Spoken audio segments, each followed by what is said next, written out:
अगला अध्याय भगवान शिव को संतुष्ट करने वाले व्रतों का वर्णन, शिवरात्रि व्रत की विधि एवं महिमा का कथन। तदनंतर ऋषियों के पूछने पर सूत जी ने शिव जी की आराधना के द्वारा उत्तम एवं मनोवांछित फल प्राप्त करने वाले बहुत से महान स्त्री पुरुषों के नाम बताए। इसके बाद ऋषियों ने पूछा, व्यास शिष्य, किस व्रत से संतुष्ट हो भगवान शिव उत्तम सुख प्रदान करते हैं? जिस व्रत के अनुष्ठान से भक्त जनों को भोग और मोक्ष की प्राप्ति हो, उसे आप विशेष रूप से वर्णन कीजिए। सूत जी ने कहा, महर्षियों, तुमने जो कुछ पूछा है वही बात किसी समय ब्रह्मा, विष्णु और पार्वती ने भगवान शिव से पूछी थी। इसके उत्तर में शिव जी ने जो कुछ कहा वह मैं तुम लोगों को बता रहा हूँ। भगवान शिव बोले, मेरे बहुत से व्रत हैं जो भोग और मोक्ष प्रदान करने वाले हैं। उनमें मुख्य 10 व्रत हैं जिन्हें जवाल श्रुति के विद्वान दशचेय व्रत कहते हैं। द्विजों को सदा यत्न पूर्वक इन व्रतों का पालन करना चाहिए। हरे, प्रत्येक अष्टमी को केवल रात में ही भोजन करें। विशेषतः कृष्ण पक्ष की अष्टमी को भोजन का सर्वथा त्याग कर दें। शुक्ल पक्ष की एकादशी को भोजन छोड़ दें, किंतु कृष्ण पक्ष की एकादशी को रात में मेरा पूजन करने के पश्चात भोजन किया जा सकता है। शुक्ल पक्ष की त्रयोदशी को तो रात में ही भोजन करना चाहिए, परंतु कृष्ण पक्ष की चतुर्दशी को शिव व्रतधारी पुरुषों के लिए भोजन का सर्वथा निषेध है। दोनों पक्षों में प्रत्येक सोमवार को प्रयत्न पूर्वक केवल रात में ही भोजन करना चाहिए। शिव के व्रत में तत्पर रहने वाले लोगों के लिए यह अनिवार्य नियम है। इन सभी व्रतों में व्रत की पूर्ति के लिए अपनी शक्ति के अनुसार शिव भक्त ब्राह्मणों को भोजन कराना चाहिए। द्विजों को इन सब व्रतों का नियम पूर्वक पालन करना चाहिए। जो द्विज इनका त्याग करते हैं वे चोर होते हैं। मुक्ति मार्ग में प्रवीण पुरुषों को मोक्ष की प्राप्ति कराने वाले 4 व्रतों का नियम पूर्वक पालन करना चाहिए। ये 4 व्रत इस प्रकार हैं: भगवान शिव की पूजा, रुद्र मंत्रों का जाप, शिव मंदिर में उपवास तथा काशी में मरण। ये मोक्ष के सनातन मार्ग हैं। सोमवार की अष्टमी और कृष्ण पक्ष की चतुर्दशी, इन दोनों तिथियों को उपवास पूर्वक व्रत रखा जाए तो वह भगवान शिव को संतुष्ट करने वाला होता है, अथवा इसमें विचार करने की आवश्यकता नहीं है। हरे, इन चारों में भी शिवरात्रि का व्रत सबसे अधिक बलवान है। इसलिए भोग और मोक्ष रूपी फल की इच्छा रखने वाले लोगों को मुख्यतः उसी का पालन करना चाहिए। इस व्रत को छोड़कर दूसरा कोई मनुष्य के लिए हितकारक व्रत नहीं है। यह व्रत सबके लिए धर्म का उत्तम साधन है। निष्काम अथवा सकाम भाव रखने वाले सभी मनुष्यों, वर्णों, आश्रमों, स्त्रियों, बालकों, दासों, दासियों तथा देवताओं आदि सभी देहधारियों के लिए यह श्रेष्ठ व्रत हितकारक बताया गया है। माघ मास के कृष्ण पक्ष में शिवरात्रि तिथि का विशेष महत्व बताया गया है। जिस दिन आधी रात के समय तक वह तिथि विद्यमान हो, उस दिन उस व्रत के लिए ग्रहण करना चाहिए। शिवरात्रि करोड़ों हत्याओं का पाप का नाश करने वाली है। केशव, उस दिन सवेरे से लेकर जो कार्य करना आवश्यक है उसे प्रसन्नता पूर्वक मैं तुम्हें बता रहा हूँ। ध्यान देकर सुनो। बुद्धिमान पुरुष सवेरे उठकर बड़े आनंद के साथ स्नान आदि नित्य कर्म करे, आलस्य को न आने दे। फिर शिवालय में जाकर शिवलिंग का विधिवत पूजन करके मुझ शिव को नमस्कार करने के पश्चात उत्तम रीति से संकल्प करें। देवाधिदेव महादेव नीलकंठ, आपको नमस्कार है देव।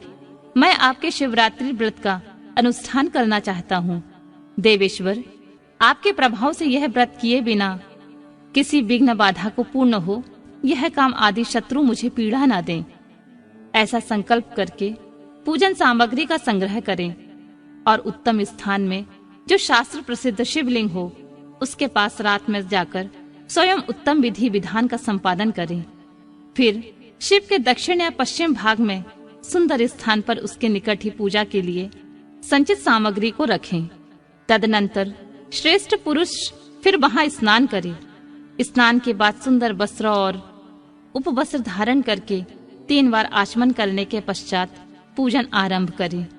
जिस मंत्र के लिए जो द्रव्य नियत हो उस मंत्र को पढ़कर उसी द्रव्य के द्वारा पूजा करनी चाहिए। बिना मंत्र के महादेव की पूजा नहीं करनी चाहिए। गीत, वाद्य, नृत्य आदि के साथ भक्ति भाव से संपन्न हो रात्रि के प्रथम पहर में पूजन करके विद्वान पुरुष मंत्र का जाप करें। यदि मंत्रज्ञ पुरुष उस समय श्रेष्ठ पार्थिव लिंग का निर्माण करें तो नित्य कर्म करने के पश्चात पार्थिव लिंग का ही पूजन करें। पहले पार्थिव बनाकर पीछे उसकी विधिवत स्थापना करें। फिर पूजन के पश्चात नाना प्रकार के स्तोत्रों द्वारा भगवान वृषभध्वज को संतुष्ट करें। बुद्धिमान पुरुष को चाहिए कि उस समय शिवरात्रि व्रत के महत्व का पाठ करें। श्रेष्ठ भक्त अपने व्रत की पूर्ति के लिए उस महात्म को श्रद्धा पूर्वक सुने। रात्रि के 4 पहरों में 4 पार्थिव लिंगों का निर्माण करके आवाहन से लेकर विसर्जन तक क्रमशः उनकी पूजा करें और बड़े उत्सव के साथ प्रसन्नता पूर्वक जागरण करें। प्रातः काल स्नान करके पुनः वहां पार्थिव शिव की स्थापना और पूजन करें। इस तरह व्रत को पूरा करके हाथ जोड़ के मस्तक झुकाकर बारंबार नमस्कार पूर्वक भगवान शंभु से इस प्रकार प्रार्थना करें। महादेव, आपकी आज्ञा से मैंने जो यह व्रत ग्रहण किया था, स्वामिन, वह परम उत्तम व्रत पूर्ण हो गया है। अतः अब उसका विसर्जन करता हूँ।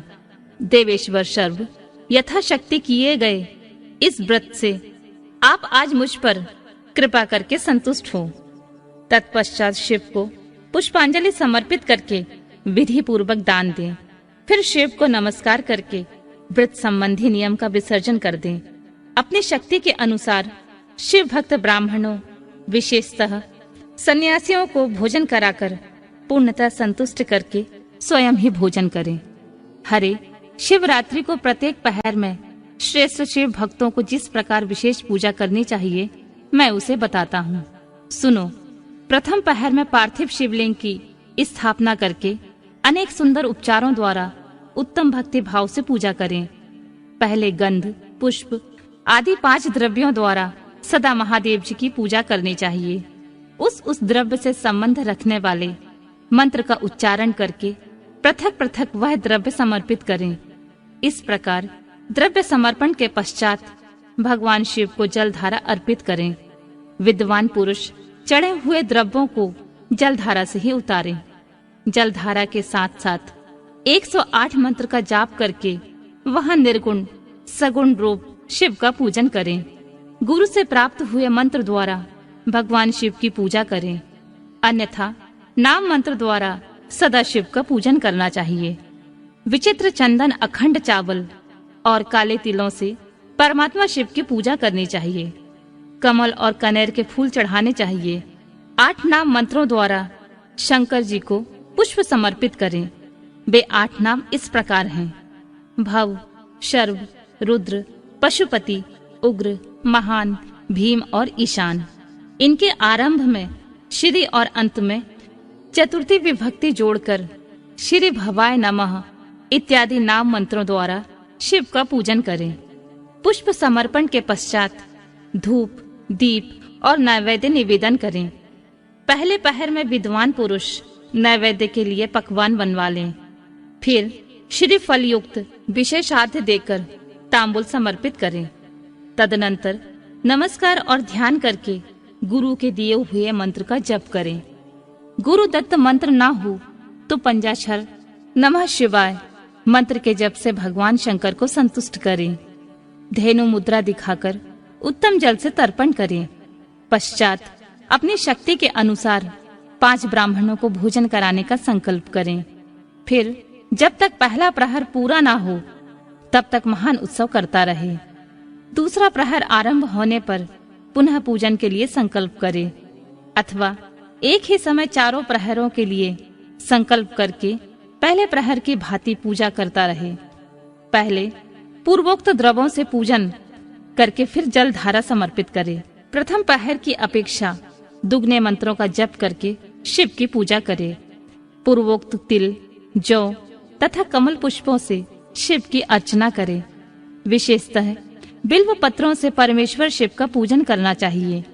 दूसरे प्रहर में बिजौरा नींबू के साथ अर्घ देकर खीर का नैवेद्य निवेदन करें। जनार्दन, इसमें पहले की अपेक्षा मंत्रों की दुगनी आवृत्ति करनी चाहिए। फिर ब्राह्मणों को भोजन कराने का संकल्प करें। शेष सब बातें पहले की भांति ही तब तक करता रहे जब तक दूसरा प्रहर पूरा ना हो जाए।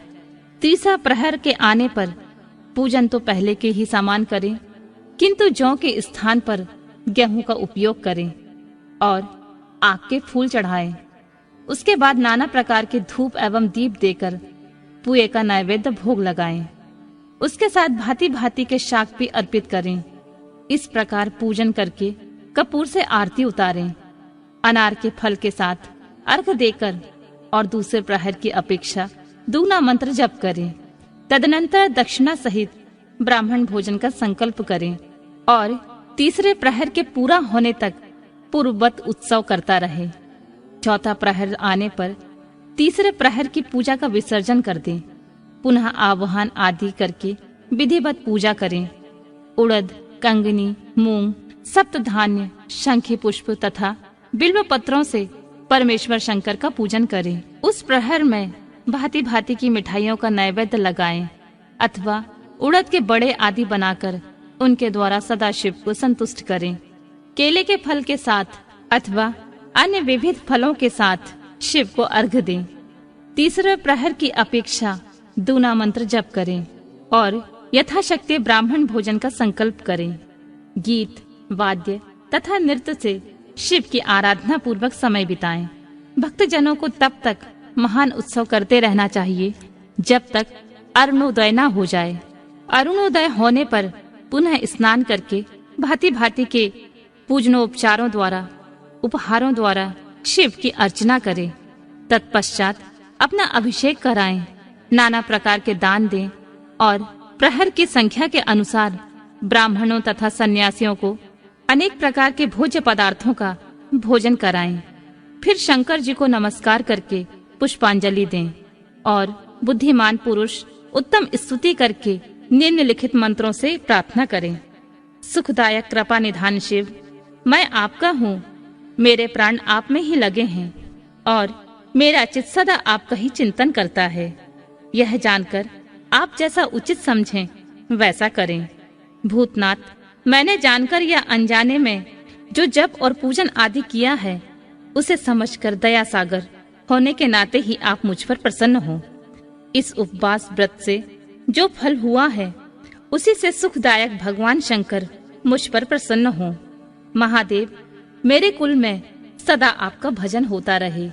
जहाँ के आप इष्ट देवता ना हो उस कुल में मेरा कभी जन्म ना हो। इस प्रकार प्रार्थना करने के पश्चात भगवान शिव को पुष्पांजलि अर्पित करके ब्राह्मणों से तिलक और आशीर्वाद ग्रहण करें। तदनंतर शंभु का विसर्जन करें। जिसने इस प्रकार व्रत किया हो उससे मैं दूर नहीं रहता। इस व्रत के फल का वर्णन नहीं किया जा सकता। मेरे पास ऐसी कोई वस्तु नहीं है जिसे शिवरात्रि व्रत करने वाले के लिए मैं ना दे डालूं। जिसके द्वारा अनायास ही इस व्रत का पालन हो गया उसके लिए भी अवश्य ही मुक्ति का बीज बो दिया गया। मनुष्यों को प्रतिमास भक्ति पूर्वक शिवरात्रि व्रत करना चाहिए। तत्पश्चात इसका उद्यापन करके मनुष्य सांगोपांग फल लाभ प्राप्त करता है। इस व्रत का पालन करने से मैं शिव निश्चय ही उपासक के समस्त दुखों का नाश कर देता हूँ और उसे भोग मोक्ष आदि संपूर्ण मनोवांछित फल प्रदान करता हूँ। सूत जी कहते हैं, महर्षियों, भगवान शिव का यह अत्यंत हितकारक और अद्भुत वचन सुनकर श्री विष्णु अपने धाम को लौट आए। उसके बाद इस उत्तम व्रत का अपना हित चाहने वाले लोगों में प्रचार हुआ। किसी समय केशव ने नारद जी से भोग और मोक्ष देने वाले इस दिव्य शिवरात्रि व्रत का वर्णन किया था।